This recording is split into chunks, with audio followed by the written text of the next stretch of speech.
We'll be right back after this short break.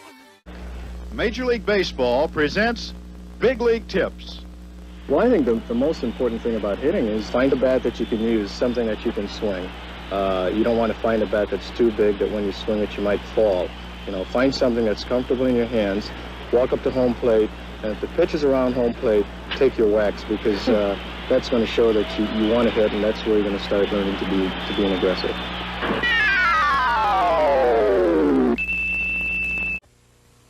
A message from Major League Baseball. Welcome back to iShine Connect.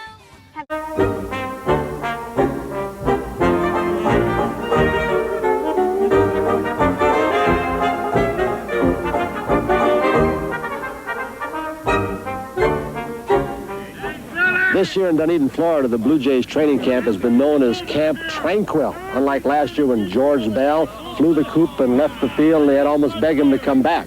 Some say it's a group of underachievers. Some say it's the best talent in all of baseball year after year, yet they don't win. The Eastern Division American League at this point has lost a lot of quality players that have gone to the other division or the other league. 89 games won the East last year. Some say it might not take many more than that this year. Any of 5 teams could win the East. The team behind me right now, the Blue Jays, have a chance, if they stay calm and it stays peaceful, to run away with this division. In the last 4 years, no team has won more games in the American League than the Toronto Blue Jays. But with all that talent, they have won only one division championship. Last season, the Jays led the majors in home runs and finished 3rd in batting. First baseman Fred McGriff hit 34 home runs, second only to Jose Canseco in the American League. On September 1st, the Blue Jays were 10.5 out of first. Then they caught fire. They won 22 of their last 29 and finished 2 games out. They had the talent to win, but it took until September for them to prove it. I think the most important thing from the whole season was what we showed in September, and the kinds of players that we really felt we had, the kind of record that we showed during the latter part of that season from September 1st on, I think is the real ball club that you saw and that you're going to see. The Blue Jays have a unique situation in their starting rotation.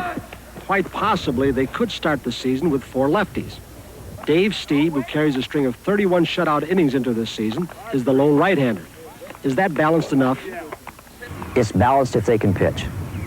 And to me, therefore, it's balanced.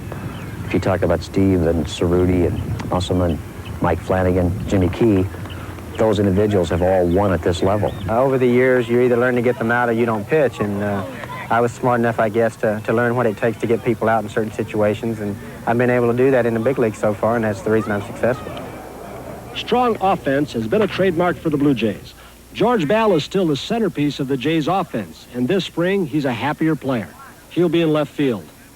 He's a left fielder, and to me, he came in very good shape, and actually he is in better shape now than when he came in from a weight standpoint. I really believe he is going to have an outstanding year.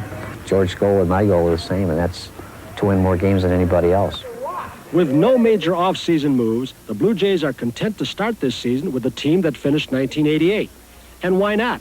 It was the hottest team in baseball down the stretch. Many people feel the Wade Boggs, Margot Adams turmoil surrounding this Red Sox ball club will wreck it for the '89 season. What will really become more of a factor is the loss of Bruce Hurst. Yeah, the Red Sox do have one of the best offenses in the game, and Fenway Park certainly helps them. They've got some solid veterans. They've got the kids, whether it's Jody Reed, Ellis Burks, Mike Greenwell. 89 won the East last year, and without good pitching, I don't think the Red Sox can win more than 89 this season. It's hard to visualize us being better without Hurst. He was so good over the last few years, and a guy that could win tough games for you, too. It's hard to say, Tony. You might have a better year hitting home runs, and pitchers may win a few more games than they ordinarily would, and you might pick up those games that he won. It's really something tough to say right now. What may be a concern for Joe Morgan's team is pitching.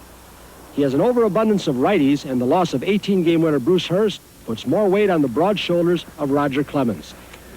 Offense has never been a concern for the Red Sox. Last season, they led the majors in hitting and runs scored.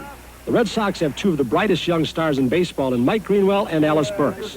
Couple that with timeless veterans like 37-year-old Dwight Evans, who hit .293 last season, and 36-year-old Jim Rice, and the Red Sox have one of the most potent offenses in baseball.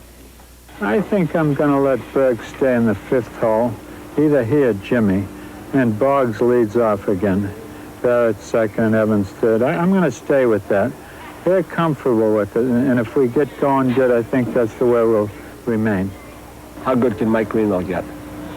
He can, I don't know how much better he can get than the last 2 years. He had 2 great years, but he's a mentally tough guy, and boy, he bears down.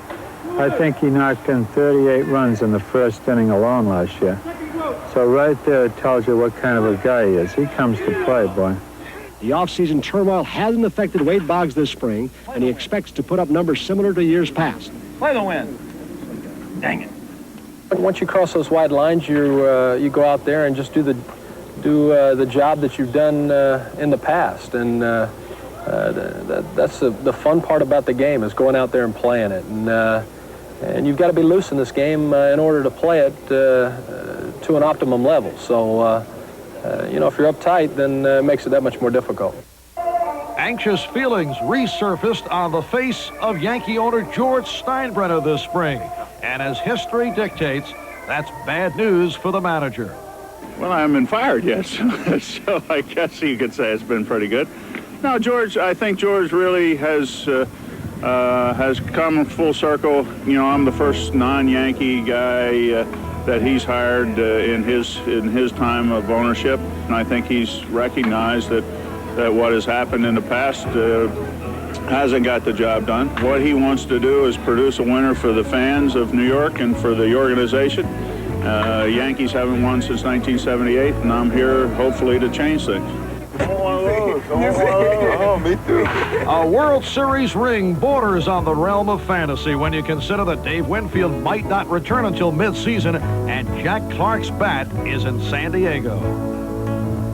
It's been frustrating. We've lost 300 RBIs real quick with Winfield going down, and of course losing Clark and Washington. That hurt a little bit, but I just feel comfortable that we're going to be all right. I know a lot of people are nervous about our situation, but I'm dealt a hand that we're going to do the very best we possibly can with, and we'll win some baseball games.